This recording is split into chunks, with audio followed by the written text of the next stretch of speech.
as long as you've been pastoring. How long have you been pastoring? Look, next June Yes. will be my 30th anniversary. Wow. This October, Yes. they called me in October 1996. It'll be 30 years next month. 30 years at the church. I hadn't even thought about it. Wow. Because when you're serving and when you're doing the Lord's work, Sure. you don't have time to stop and count The time. days and years and months. And that's why they go by so fast. That's true. Because you're busy and you're focused and you're serving. Amen. And when you're serving, your mind 24/7 Yeah. is on what the Lord has put before you to do. Amen. Amen. Amen. You got no time for distractions. None. So with this election, Yes. I've had laser beam focus Praise God. on the people in District 7. Beautiful.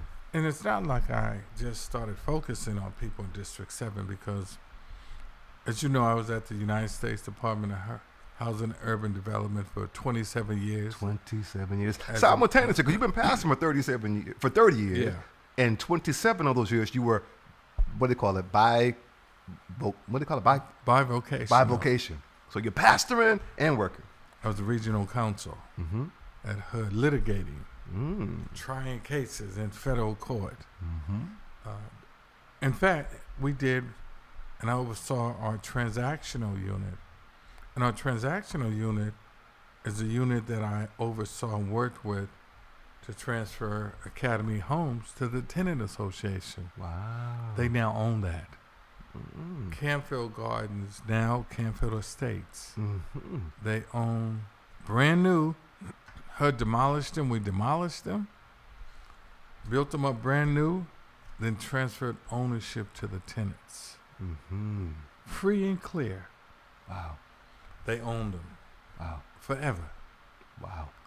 And so when you think about the work that I've been doing, that's what I called my neighborhood stabilization plan. Mm. Folks talk about gentrification and I was going complaining to say, about talk gentrification. about that. Talk about that because some folks say, HUD is, urban removal, right? So talk about that. Reconcile that. I think part of it is who's running HUD. Mm-hmm. And so Secretary Cisneros was running HUD at the time. Mm-hmm. This was during the big housing boom, the Mhm. bust. The developers that owned those developments Mm-hmm. defaulted Okay. because HUD insures their mortgage. Mm-hmm. HUD pays off the mortgage, Okay. brings those multifamily, and that's what they call it. Academy is called a multifamily development. Mm-hmm. Bring it into HUD's inventory. Mm-hmm. Brought Canfield Gardens into HUD's inventory. 18,000 units in Boston. Let me put it to you that way. Sonoma, Maple, Schuyler. That's a development. Sonoma, Maple, Schuyler. Those apartments on Sonoma, Maple, and Schuyler, all part of a development. Geneva, Mm-hmm. HUD development. All the apartments on Seaver Street, from Maple Street down to Humboldt, those were HUD developed. They're now owned by the tenants. So when the owners defaulted on them, we bring them into our inventory. Once we have them in our inventory, the question becomes, what do we do with them? Because we can't handle them. We don't manage property. Okay. So the issue becomes is how do we dispose of them? How do we get them off HUD's ledger? Mm-hmm. There was a group in HUD, a group wanted to put them back out to bid to the same developers that just defaulted on them. Wow. There's also a group of us in HUD that said, let's give the tenants an opportunity to own these developments. Okay. Secretary Cisneros sided with us and said, let's transfer ownership to the tenants. Free and clear. Wow. They didn't pay anything. Multi-million-dollar developments the tenants now own. We transferred ownership to the tenants. Wow. That's what we call a neighborhood stabilization plan. Mm-hmm. So they own those units. Nice. One of the differences is if you look at that development in South Boston, McCormick, that they're redeveloping. Yes. They just had the big press conference with the governor, the mayor, the congressmen, the state senators, is that Wynn owns that now. Mm-hmm. Public housing, Mm-hmm. now owned by a developer. 1,200 units of public housing.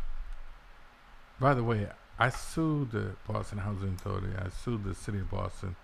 May rest in peace when Menino was mayor Mm-hmm. because of the discrimination at the McCormick Housing Development and in Charlestown. We sued them. We settled the case. We put together a civil rights protection plan that I was co-author. There's now a civil rights protection plan that oversees all of the developments that the Boston Housing Authority owns.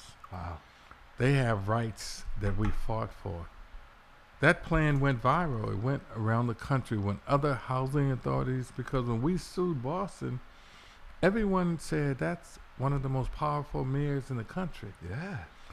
That little black lawyer up there is suing the mayor of Boston. Mayor Menino called the secretary. Andrew Cuomo was secretary at the time. We want Culpeper removed as regional counsel. Wow. Secretary Cisneros said, Cuomo said, that's my regional counsel. Menino called the White House, Al Gore.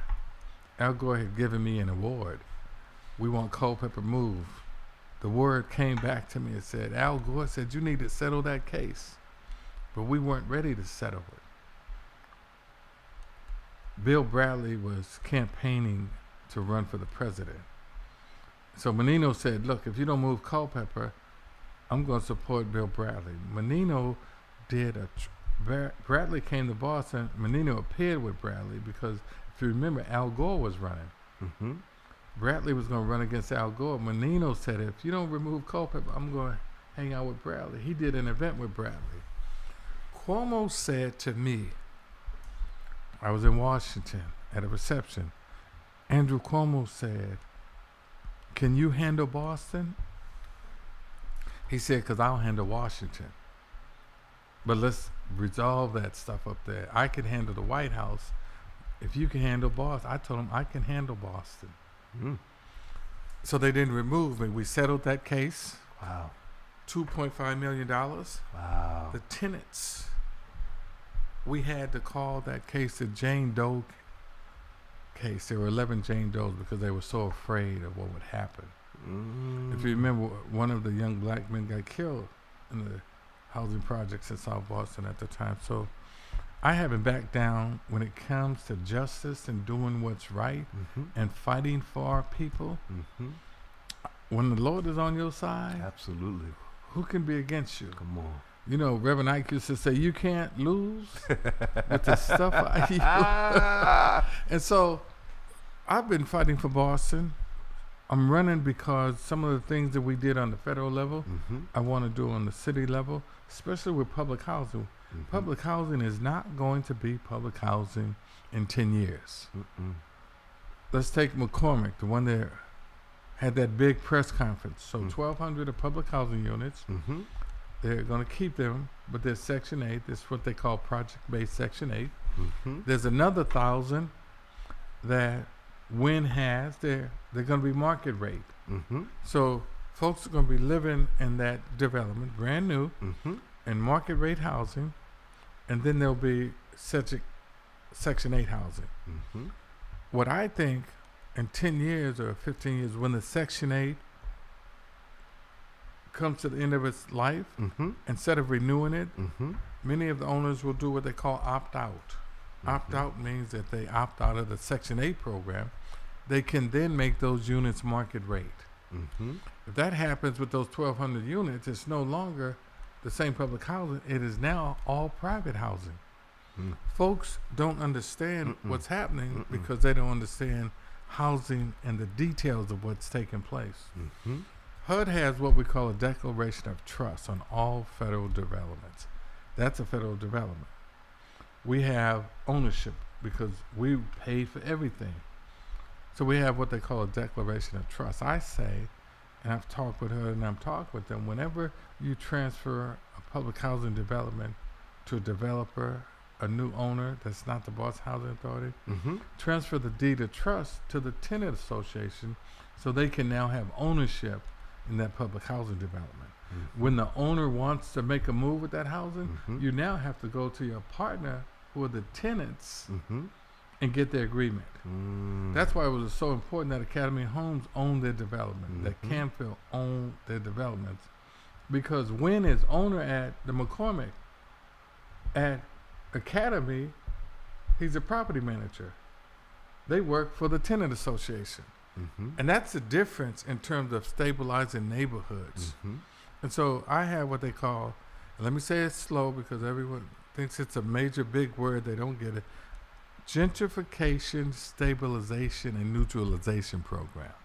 Mhm. Gentrification, when you neutralize it, you Mhm. don't do away with it, Mhm. but it stands still. And you do that with ownership. So that's why it's important that we transfer ownership to the tenants in public housing Mhm. so that it doesn't become market rate because, McCormick is waterfront property. It's right over there at Carson Beach. Absolutely. The same Carson Beach that we fought for years ago. And so in order to stabilize that neighborhood so it doesn't become an extension of Seaport, we Mhm. want to transfer the declaration of trust, and that's the part that HUD owns now, to the tenant association. Mhm. They'll be part owners in those developments, and that's the way you stabilize that neighborhood. There are other parts of my gentrification neutralization plan. Section 8 housing. Yes. You can buy a single family home with a Section 8 certificate. Yes, you can. Okay. Yes, you can. We saw them do it in New Hampshire time and time again Sure. with the New Hampshire Finance Agency helping them with down payments, Mhm. helping them understand what an ownership and mortgage means. They weren't doing it here. Mhm. Kenzie Bach is now the administrator of Boston Housing Authority. If you look at that website, she's talking about Section 8 home ownership Yes. on the website. Yes. So instead of Boston residents taking the Section 8, moving to Brockton because it's difficult to find an apartment to rent in Boston. Yes. Boston Foundation did that study with Suffolk University Law School, Yes. and they found that the landlords were discriminating against Section 8 tenants, people of color. Mhm. That's why they're moving out to Brockton. They have a hard time finding an apartment here or Mhm. Taunton. Mhm. Well, if they're going to go to Brockton, single family homes are a lot cheaper. Buy a single family home with that Section 8. If you're going to move to Brockton, buy a home Absolutely. with that. Banks love Section 8 because they get paid Yeah. every month and there's no issue, no default. That mortgage payment gets paid every month with that Section 8. Mhm. That's one part Mhm. of the gentrification neutralization plan. Mhm. HUD has what you call a HUD 1. So when you buy a house, Mhm. you have this closing checklist. On there, you'll see what you call a HUD 1. HUD 1, banks require it because you're paying for HUD housing insurance, mortgage insurance. It's not much. You don't pay much, maybe $150, $175 for HUD 1s. But if you default on that home and it gets foreclosed on, HUD will pay off the mortgage. Mhm.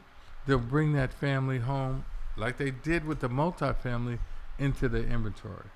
So if you ever go on HUD's website, you'll see a single family homes section where they're selling homes that have been foreclosed on. They've paid off the mortgage, they now own it, and so they put them on HUD's website for sale. Mhm. The cities around the country have what you call a first right of refusal. So Boston has a first right of refusal for every HUD home that is in Boston. Boston never denies those homes. Every home, Boston brings it into the inventory. That becomes part of the lottery for Boston homes. I say for the homes that HUD has that are in District 7, Yes. they come into Boston's inventory, put a moratorium on them. Make the lottery for District 7 only, so District 7 residents participate in a lottery for District 7 single-family homes. Mhm. Again, neutralizing gentrification, instead of their home being bought by someone outside from HUD's website, District 7 residents can participate in a lottery for that home. They stay in District 7 and they become a single-family homeowner.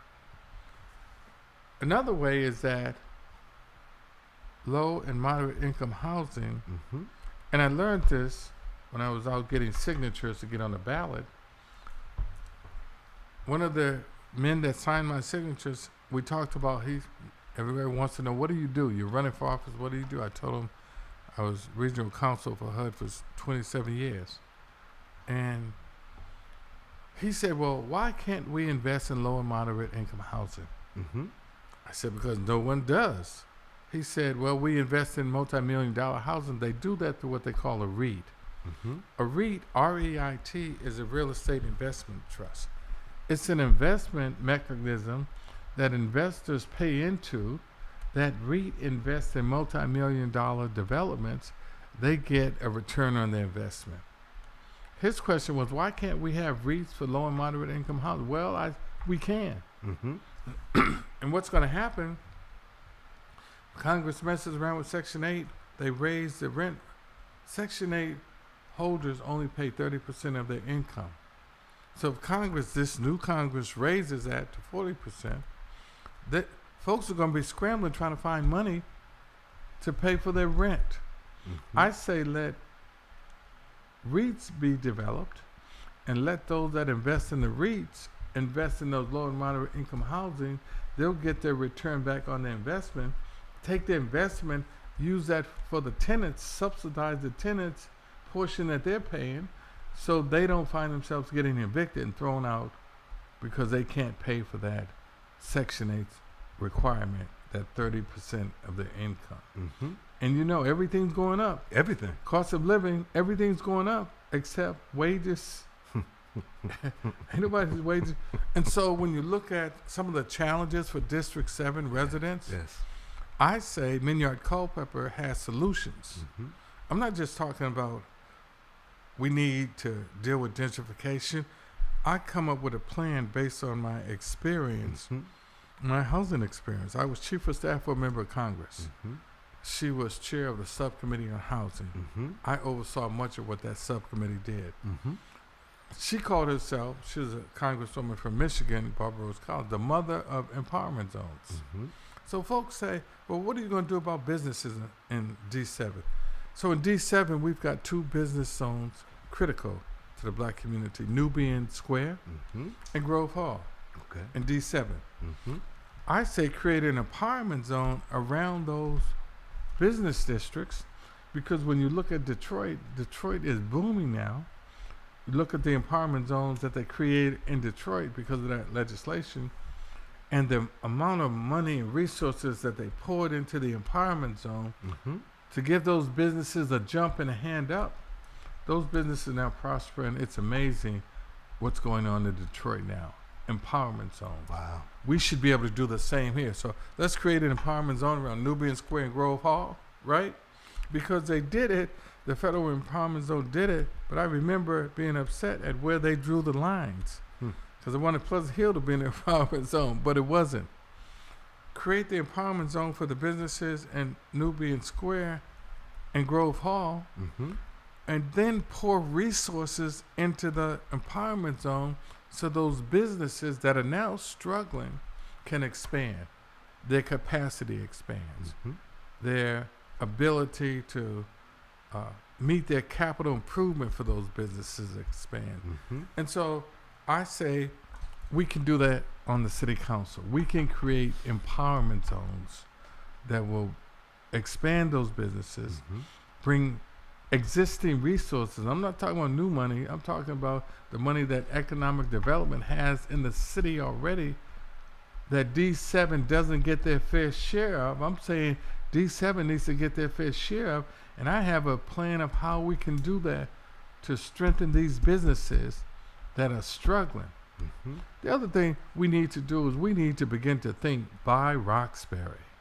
We need to spend our money in Roxbury. When I go to the cleaners, you know where I go? Where? Grove Hall. When I go to shopping, you know where I go to buy my food? Where's that? Stop and Shop in Grove Hall. When I go to get me just a slush, the new shop right next to Stop and Shop. Mm-hmm. And so everything is right in Grove Hall. Mm-hmm. We just have to have a mentality that I want to spend my dollars Mm-hmm. so that they circulate 3 or 4 times. Yes. You go to the cleaners, you spend your dollars at the cleaners. He spends his dollars at the pizza shop in Grove Hall. The pizza shop goes across the street to Shop and Shop. That dollar keeps going right in the community. So we have to think about spending money in our community instead of running out to the South Shore Mall. Absolutely. Can you imagine how much money the South Shore Mall makes off Boston residents? I can. And so there are ways of businesses beginning to really grow based on just Roxbury residents using Roxbury businesses. So, you hear them saying, don't spend money, let these businesses go to the other country, buy America. Mm-hmm. I say buy Roxbury. Love it. Love it. With that said, I'm curious with Nubian Square, right? Right. So with Nubian Square, with spilling over to what's happening in Mascas, hot buttonish, right? We know that's, it's not addressed. What is your plan to address Mascas? I'm glad you asked. Because, again, my expertise is housing. Yes. I am the housing candidate in this race. Mm-hmm. And so when I was at HUD, we went to California. California has what they call Skid Row. Their mass and cast is called Skid Row. Mm-hmm. A couple of things they did that we can do here first. And I heard the public housing commission, the public health commissioner, speak at that hearing that they had at the Hampton Inn Dr. last week. Ojituku? Yeah, Okay. brilliant. Love her. Yes, indeed. She said we need to create care campuses, Love it. right? Most folks didn't understand what a care campus is, Yes. but they created them in Los Angeles. And a care campus is one of the mistakes I think the city may have made when they fought to disperse all of the folks in Mass and Cabs when they took all their encampments away. Mm-hmm. Well, they dispersed them. In California, what they did was they created what they call a care campus. They didn't disperse them. If you create the care campus, you have them in an environment where you can now begin to give them the wraparound services they need, whether it's drug addiction, whether it's mental health needs, with the care campuses. So she's right when she says we need to create a care campus. I think the other thing we did, and one of the things I want to do as city council, I'll look at other cities and what works there, their best practices. Absolutely. Los Angeles created what they call the Homeless Housing Services Authority. Okay. So they have the Los Angeles Housing Authority, Mm-hmm. just like we have the Boston Housing Authority. Mm-hmm. Most cities, many of the cities in Massachusetts have housing authorities Mm-hmm. because they have public housing. People don't believe they got public housing on Martha's Vineyard. Yes, they got public housing on Martha's Vineyard. Okay. But in Los Angeles, they created a Homeless Housing Services Authority that just focuses on homelessness. Nice. Whether it's homelessness at Skid Row Yeah. or any other place in Los Angeles, Boston can create, and one of the things I'm going to propose as city councilor is a Homeless Housing Services Authority. Mm-hmm. We got the Boston Housing Authority, right? Mm-hmm. Focuses on public housing pretty much in Section 8. Let's create an agency that focuses specifically on the homelessness. That's Okay. it, Yes. right? So you begin to address mass and cash needs. And I heard some of the folks testifying at that hearing, and they kept saying, well, they need addiction treatment, treat them. You can't treat them when they're scattered like that up and down the street. You need not only a care campus, but you also have to have 24/7 24/7. homeless housing services where someone 24/7, their job is to help those homeless at Mass and Cats and other homeless. Yeah. If you look at the homeless numbers in the city of Boston, they're increasing. Absolutely. right? So let's create a homeless housing services authority, just like they did in Los Angeles, to focus specifically on ways to house the homeless. I think once you do that with Madison Cast, and I know this may not be popular, but this is something else that they did in Los Angeles with some HUD dollars. And the reason why we went out there was we wanted to see actually what did they do with HUD dollars. Well, right at Skid Row, they built a large apartment complex for those that are living in their encampments. They're now in that 10-story housing apartment. The first 2 floors are supportive services. So if they want drug addiction counseling, right in the same building. They want mental health counseling and help, right in the same building. There's plenty vacant lots right at Madison Cast. I went down there. I saw lots where we could build a development, put the folks in that development. I talked to some of the homeless when I went to Madison Cast. They want to live together. They don't want to be separated, right? Build the housing for them. And folks start getting nervous with saying building the housing down. They did it in Los Angeles because once they're in that housing development and once they're getting the services that they need, they start dealing with their issues.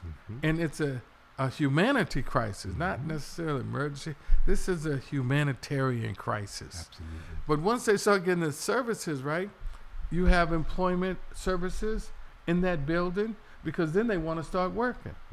And so you start counseling, having job fairs to have employers that come into the building to hire them. They now are working right at Madison Cast, right? But they're putting on suits. And you don't even know that's who was out on an encampment 6 months ago, but now they're going to work.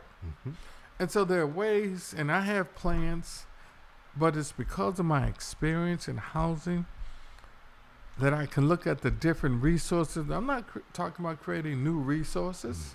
I'm not talking about increasing the budget. I'm talking about using existing resources to solve some of the issues that everyone's talking about. I mean, it's true. I mean, Massachusetts is we're resource rich and coordination poor. Someone's calling. This may be a caller. Let's see. I'm sure folks want to engage, so bear with me here just a moment. Let's see. This is actually a caller. Hello? Are you calling live on the air? Peace, this is Jamal. How you doing? Peace. Good. How you doing, brother? All right. So first of all, I'd like to say congratulations. Thank you, Jamal. All right. Give thanks. And now let me ask you, just 2, very specific questions. Okay. One, seeing as, of course, 11 people in the field? Right. Right. So 11 people in the field. The vote was all over the place, right? Split, more than the pie at Thanksgiving. And now that it comes down to it, and you with the other brother, Coach Saeed, Coach Saeed. how do you now see yourself closing the gap now in this preliminary? Do you think all those other wayward votes come to you? How do you see yourself closing the gap? And then the other thing is also, too, as I've expressed to you personally and I've said to other people, I get concerned sometimes when religious leaders, ministers, pastors enter into the realm of politics. So how is it that you will be able to separate, your faith from the politics for the district, let's say on ideas that, have commonly been, theological conundrums, to say the least? LGBTQ issues, abortion, or, whatever these type of things. How will you separate your spiritual thing from your political thing as it relates to your constituents, and how will you close the gap? Great. Jamal, if you remember that I called you before I decided to run, and I thank you for the advice that you gave me at that time. The first question, in terms of how do I attract some of those voters that voted for other candidates, is that people are looking for someone, number one, that's going to fight for them. People want somebody that's going to go to City Hall and fight to bring resources to them. So they know, like that I have fought for District 7 not just in District 7, but around the city of Boston for many years. Even when it comes down to safety and youth violence, how I was in the middle of the street helping to deal with some of the issues that no one wanted to deal with when it came to the young folks that were really, at it in the street. And so I think people, number one, are looking for somebody that's going to City Hall to fight for them, to fight to bring resources to this district that we haven't seen for many, many years. I think the other thing, because housing is such a critical issue in this district, everyone's complaining about gentrification. I just talked about what I call the gentrification neutralization plan. I think folks want someone that has expertise in housing that's going to bring solutions to the table. And look, I've got more housing experience than every city councilor that's now sitting. Now look, I'm not being critical of them. I think they're all great councilors, right? But when it comes to the number one issue in District 7 housing, Minyard Culpepper has a housing experience to go to the council to come up with solutions that will meet some of the needs that folks have in this district. So I'm going to be talking about not just my housing experience. I'm going to talk, like I just said, about Madison Cass, different plans to allow folks to see who has the experience and the knowledge and the successes in the city of Boston that can go to the city council and bring real life solutions to folks who are struggling in this district. I'm going to fight for folks that nobody's fighting for, because that's been my life story. When my grandfather built Pleasant Hill on Humboldt Ave, he had to fight just to get the land at Humboldt that the church was built on. Then he had to fight to build the church in 1941. Wow. I live in the house on Seaver Street that my grandfather had to fight to buy that house. They didn't want to sell houses to black folks on Seaver Street. He had to fight to buy that house. So I have a legacy of fighting. I'm not afraid to fight for my folks. Have been doing it all of my career and will continue to do it when I get to the city council. With regard to the issues of faith and how will I deal with issues that you call a conundrum, the other piece of me is the lawyer in me. I think everyone is guaranteed the same rights. As a lawyer, someone comes to me, they have an issue. I don't look at who they are. I don't look at their sexual preference. I look at representing them, zealously representing them to the best of my ability. Now, in terms of faith, I'm always going to have faith that that's who I am, in terms of me believing that I can do things that other folks may not believe they can do. I've always had faith. I remember my grandfather explaining to me he would never have been able to build a church in Boston if he didn't have faith. And faith doesn't mean that you can't stand up and represent everyone, because if you look at District 7, it's the most diverse district in the city of Boston. And I anticipate and would love to represent every resident in the city of Boston to the best of my ability. Brother Crawford? That's it. Thank you for that. The only other thing I would, and I'll get off the phone and let y'all continue. The only other thing is, how have you found the support of other clergy members, the Black Church, 10 Point Ministerial Alliance, of the faith community? Have you found support there as well?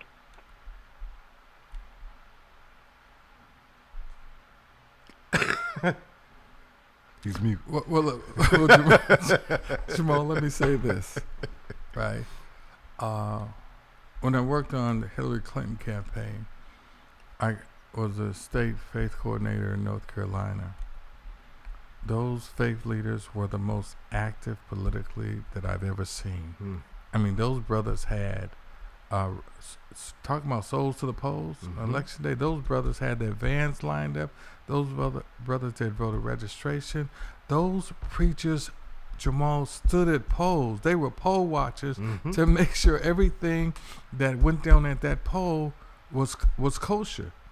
I saw the same thing in Pennsylvania, and Philadelphia. Those preachers are involved politically to make sure that the civil rights of those They were poll watchers, the preachers. Mm-hmm. They had what they call preacher poll watchers. Wow. Jamal, I'm praying that we can get the faith community involved in a way that they aren't now. Look, the church has, when something has been on fire and led and changed in the cities around the country, the church has been right in the middle of it. In fact, when I was a kid, and when I was young, I saw my grandfather marching. Mm-hmm. He marched with King. I remember when my grandfather came from jail on a march down south with Martin Luther King, and him explaining to my grandmother that they were locked in that cell and they were praying in the cell. Well, we've got to, and I'm reaching out to them, Jamal. It's not like I'm not reaching out to them. But I pray that they can come together and really become active to create change in the city of Boston. The church can make change and has made change. And I'm praying for my brothers in the city of Boston. I'm praying for these preachers that they will step up to the plate. I don't want to criticize them. They're my brothers, they're my colleagues. I love them. But we've got work to do. And you're right, Jamal, it's time for the pastors and the faith leaders in Boston to step up to the plate and let their voice be heard. People need them to step up to the plate. And that's all I'll say about that. Well, thank you. Congratulations again, and I will keep listening, and y'all have a great day. Thanks, Jamal. Thanks, brother. Peace. Peace. With regard to mass and cats, I appreciated that plan. Another population is obviously those who are incarcerated, Pastor Culpepper. That's one of the populations that I'm committed to making sure that they're civically engaged.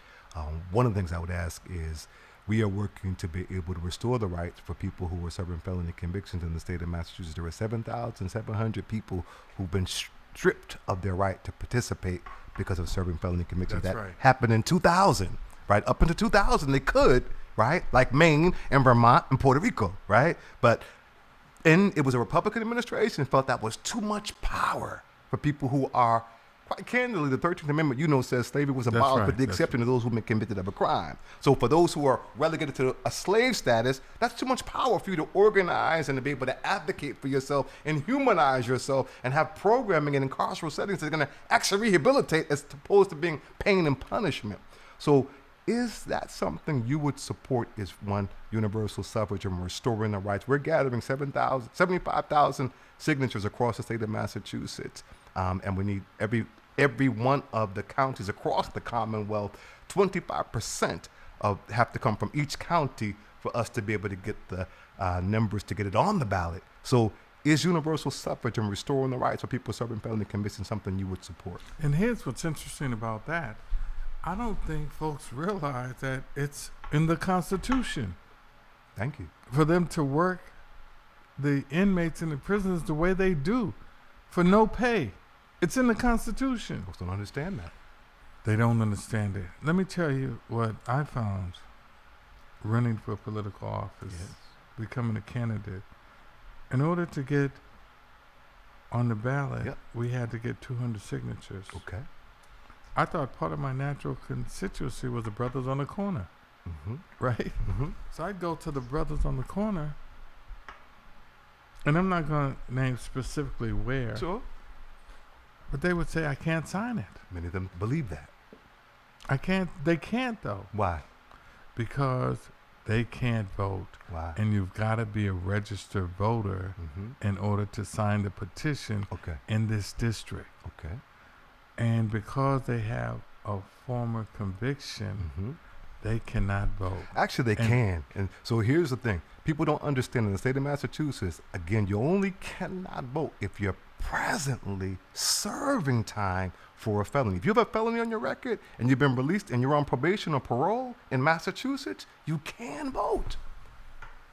That's a fact. Many people don't know that. I'm telling you because I learned it, and literally, I'm telling you, you can talk to the literally we passed. Literally, I learned this when I was working inside the House of Correction, and it became my mission to educate correctional officers, educate people in the community. Danielle Williams from Prophetic Resistance.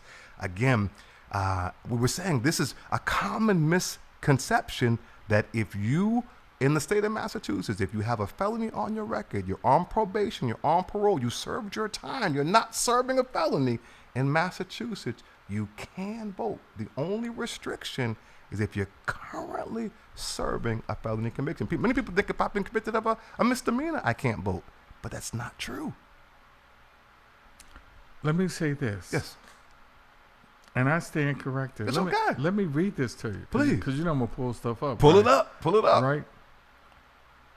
Voting eligibility for incarcerated individuals in Massachusetts. Ineligible to vote. Mm-hmm. Individuals currently incarcerated due to a felony conviction. Eligible to vote. And here's where you're right. Post-release, voting rights are automatically restored upon release from incarceration. Yes, sir. Parole or probation. People who have been released from prison and on parole or probation can register and vote. Misdemeanor conviction. Individuals serving time for misdemeanor conviction can vote. Pretrial detention. People who are in jail while awaiting trial can vote. So I stand corrected. It's okay. And I don't mind being corrected. It's okay. Many people don't. Because those brothers, I remember I went up to a group of brothers, 5 brothers there. Yes. I asked to sign my nomination papers.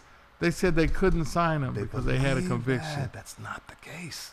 You're but right. That's an education that we have That's to right. do in the community. And I just got educated. And it's okay. Right. We educate each other. That's right? I just learned it. Literally, I'm going to tell you honestly, when I learned this, I was like, wow, correctional officer, no, you can't. Yes, you can, right? Sheriff Tompkins sat right in this seat. And one, he said unapologetically, he supports universal suffrage, and I appreciate it that he said that.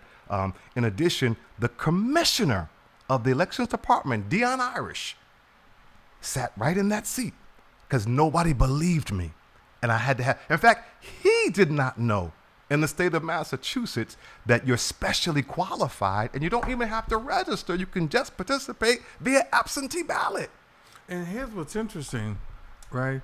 The battle for incarcerated individuals to vote is ongoing. And here's what's really unacceptable. Yes. Is because their crime has nothing to do with voting. Democracy. Nothing. And what about the ones who are wrongly convicted? Absolutely. And what happened to all the preamble? All men are given these unalienable rights by God for the pursuit. So you have families. You should be able to participate in democracy. That's right. It's not democracy. No matter where you are. No matter where you are. But look, you got to realize that 13th Amendment yes, is really an economic issue. It is. It's by design. Somebody needs to be able to... Free labor. Somebody needs to be able to, I don't know, eradicate that 13th Amendment, because when I learned that still exists today. It exists today. Slavery was abolished with the exception of who? They had that exception in there. Ain't that something? So that's a workforce development, that's right? Yeah, free labor. Free labor. Right? Yeah. And you can treat them inhumanely because they're behind bars and they're castaways. So with that said, coming back into society, because you talked about housing, right? So how about housing for those who are returning citizens? There you go. That would come under the Housing Stabilization, Homeless Housing Services Authority. Okay. Right? Yes. Because they're coming out. Yep. They're homeless, right? There should be a liaison or connection before they even come out, so that the Homeless Housing Services Authority can begin to identify housing. So when they come out, because if you go back to public housing, yes, and someone is convicted, yes, many housing authorities restrict them from coming back into that housing. And there you're breaking up families. Isn't that crazy? It's by design. It's by design. So how do you counter that, right? To be able, because that's the number one thing for people coming out of incarceration. I get calls constantly, is housing. The sober houses are deplorable. The shelters, they'd rather sleep on the street. That's right. That's many of them. And they'll tell you, my stuff gets stolen in there. Yes. Women get raped in there.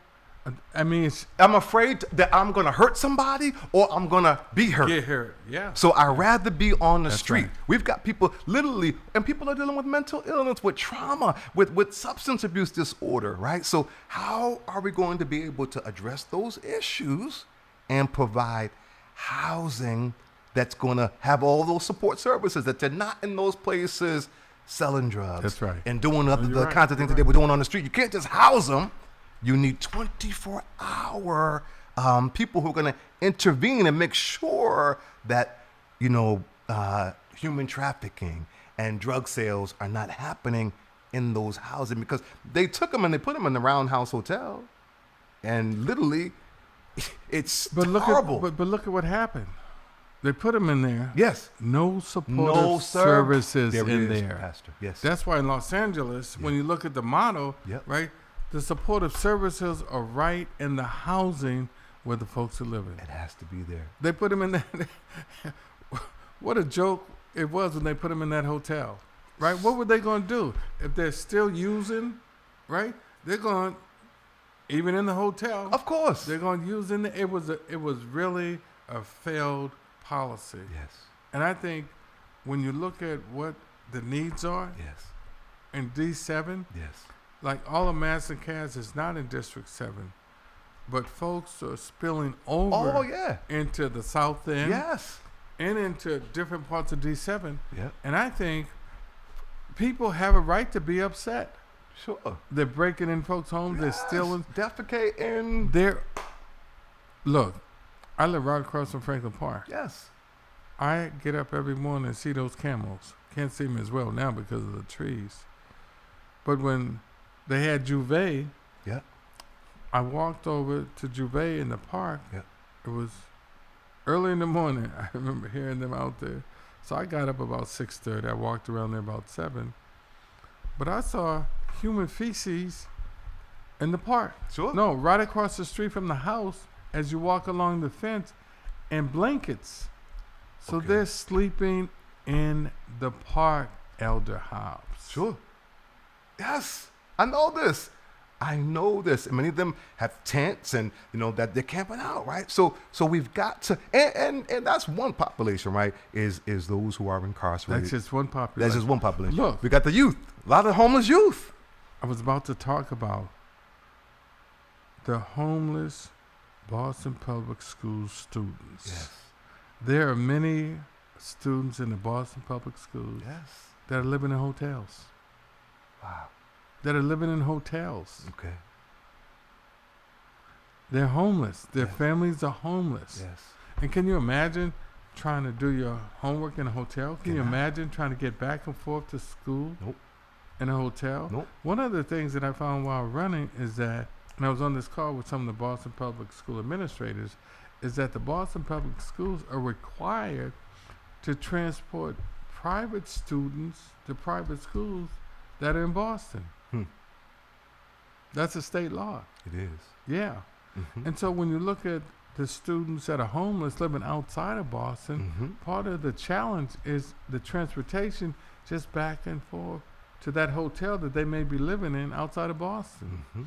And so again, that goes to the Homeless Housing Services Authority that would deal with homeless students also. Beautiful. Real quick, because we're winding down, and we're talking about school. That's a big issue. Overwhelmingly, they did a ballot petition. It was non-binding referendum, but we understand it was overwhelming that the people of Boston want a fully elected school committee like every other city across the Commonwealth. And so do I. Okay. Because when we were young, I went to Boston English, right? We had the school, the elected school committee, John O'Brien. What a great school committee member he was. G. McGuire, Boston school committee member. We had direct input into the development of curriculum and closing or openings of schools through our elected officials. Okay. We need to go back to that because we have little or no input Yeah. into the Boston public school system process because we don't have representatives that we elected Mm-hmm. sitting at the table for us. So yes, I'm all for an elected school committee. We need to bring that before the council. We need to get the council to pass it. Then we need to go to the mayor. Okay. Because if you remember when the mayor was on the council, she supported an elected school committee. Then she supported a hybrid school committee. Yeah. I think the council really just has to make a decision. We're going to do this Yes. because our constituents deserve it and need it. We have. Our students need it. My thing is this, and I appreciate Mayor Wu, some of the things that she's done well, but we elect you to do what we want you to do. And when you don't hear us, that's a problem. So I'm glad that you're hearing and you're going to respond to what the people, if they put you in there to do what the majority of the people want you to do. Yes, no? Not only am I listening, and here's what's interesting. In law school, I learned how to listen. Mm-hmm. If you don't learn how to listen in law school, because from law school, you're going to court, you're trying cases. Yes. If you haven't learned how to listen in law school, Yeah. you're not going to be a success as a trial attorney, because when you're a trial attorney, you have to listen to everything the witness says, Yes. even when you're preparing to cross-examine. Yes. In order to cross-examine someone effectively, you have to listen to everything that in this, let's say a police officer, Yes. right? And those police officers, they're memories, right? But you've got the police report, but you have to listen. Mm-hmm. One of my skills is listening. We'll do that. I want to listen to the folks of District 7 and then be able to go to the council and develop ordinances or legislation. Mm-hmm. And the reason why I can develop legislation as a chief of staff or member of Congress, that's all we did. Those Congress folks wake up in the morning with ideas about legislation. Mm-hmm. That empowerment zone legislation, it worked Mm-hmm. because it was tried and tested. Mm-hmm. And so day one, Mm-hmm. I'm ready to go to the council Mm-hmm. to implement what the residents of District Council 7 have asked me to go and implement. Tremendous. With 2 minutes left, they are yours. Speak to our listening and viewing audience how they can support your campaign, why they should cast their vote for you for District 7. Thank you, Elder Hobbs. Minyard Culpepper is the most experienced candidate in this race when it comes to fighting for the city of Boston. During COVID, when folks were standing in long lines and folks had challenges, food challenges, it was Minyard Culpepper that stood up, created a food pantry so that folks could come to the church. And we still have that food pantry because folks are still having food challenges, 225 boxes every 2 weeks of food that we give out at the church. It was Minyard Culpepper that, remember I started that $10 ministry, giving $10 out to folks that came to Stop and Shop during COVID. And one woman I remember that grabbed my hand, kissed my hand because we gave her $10. If you remember, long lines. Folks forgot how folks didn't have food to eat, and there were long lines. And I remember when those lines, the food would run out, and folks were still in line, and they were looking like in such despair because they didn't have food to feed their families. It was Elizabeth Warren's campaign that reimbursed me that $900. I took that check, got 90 $10 bills, went to the store. When the Globe wrote about it, folks around the state started sending the church money.